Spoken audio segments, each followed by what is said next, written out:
Okay, so we're ready for step 2, and that is making our dough. So I took my starter out about an hour or 2 ago. You can take it directly from the fridge, but go ahead and stir it with a clean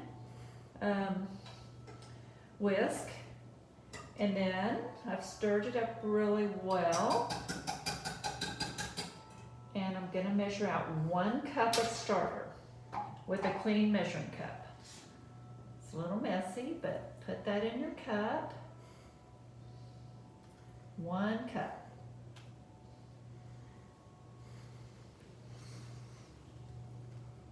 Okay. I'm going to put my lid back on so I don't get anything in my starter.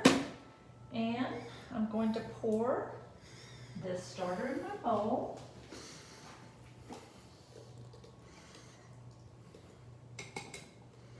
Okay. I have 1 cup of starter in my bowl. And now you will add your 1.5 cup of purified water. Microwave it for 35 seconds on high.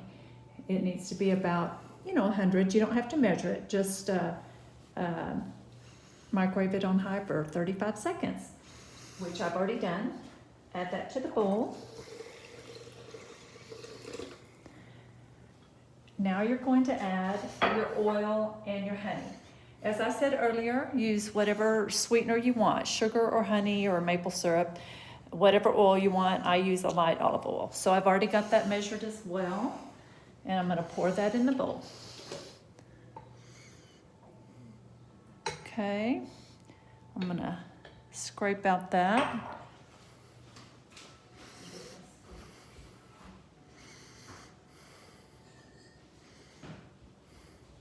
Make sure and get the good stuff out at the bottom with your spatula. There we go.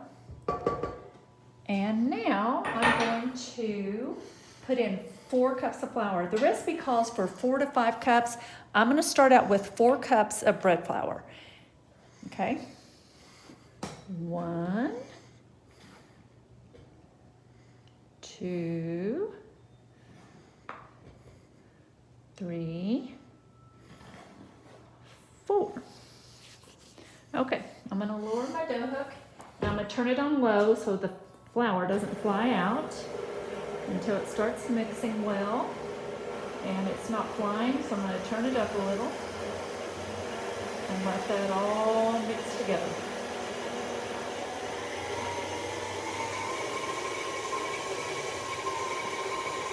I'm watching it so it doesn't fly out of the bowl. Okay, so that's 4 cups of flour and our other ingredients, except for the salt.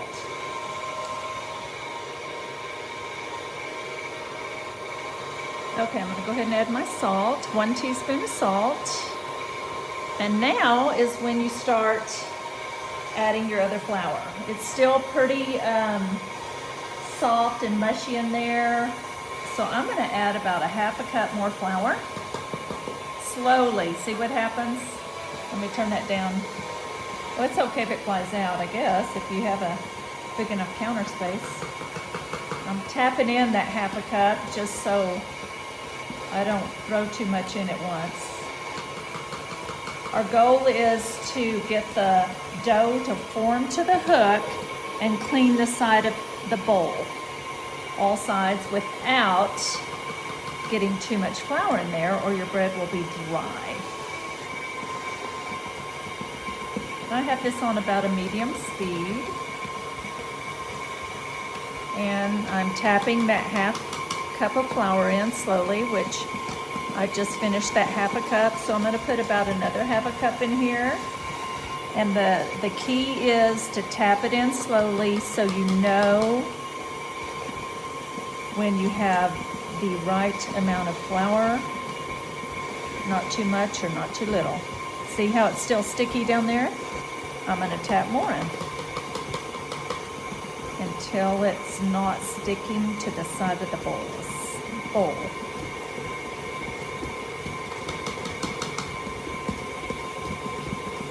We're getting very close, as you can see. It's starting to clean up my bowl pretty well, but see, it starts sticking again. So I'm going to tap in, you know, a couple more tablespoons. So I'm up to about 5 cups of flour right now. It will vary every time I make it. So don't think it's always going to be the same, because that's the key to making good bread, is going slow with this very last step. Tapping in a little more. Getting close, starting to stick a little bit, so I'm going to tap in another tablespoon or 2. It's getting so close. I'm being very, very careful. I'm putting in about 2 more tablespoons.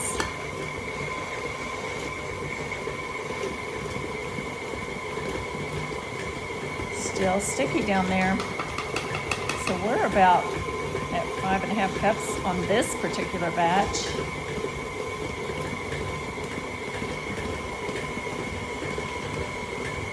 I'm going to add another tablespoon there.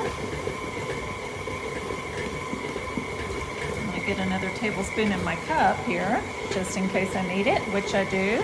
I'm going to add another tablespoon.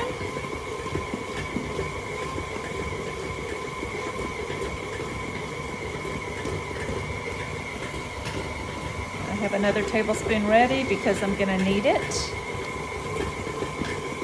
But I think we're almost there. It's a tiny bit sticky, so I think after 1 more tablespoon, it's going to be great. Let me get, that's about a teaspoon. Okay, I'm going to put about 1 more tablespoon in there. Okay, so my bowl is clean, the dough is attached to the hook, and now what I do is I let this knead for about 10 minutes. But see how my mixer's moving on my counter? I'm gonna set it on the floor so it doesn't jump off my counter. You don't have to do that, but that way I can just walk away. Okay, that's step 2.